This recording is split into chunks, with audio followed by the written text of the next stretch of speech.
E uma coisa, quando não, o mal quando não tem jeito, ele não fica só naquele lugar não, ele fica dominando o corpo todo. Além de guerra, né? A guerra faz tempo que tá enrojando aquele jeito ali, né? Vai. E o Brasil também, eu sempre já digo, o Brasil também está dentro de uma guerra. Agora nós é que não observa, nós não observamos. Assim ela está tão lenta do jeito, ela está tão lenta do jeito que nós não entende ela. Mas ela já está dentro do Brasil.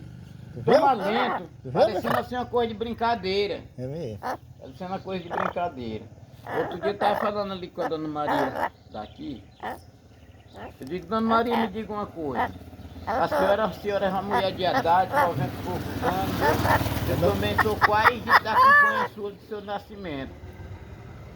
Qual era a época mais melhor que nós tínhamos de primeiro? Foi no tempo que nós nascemos? Foi no tempo que nós nascemos?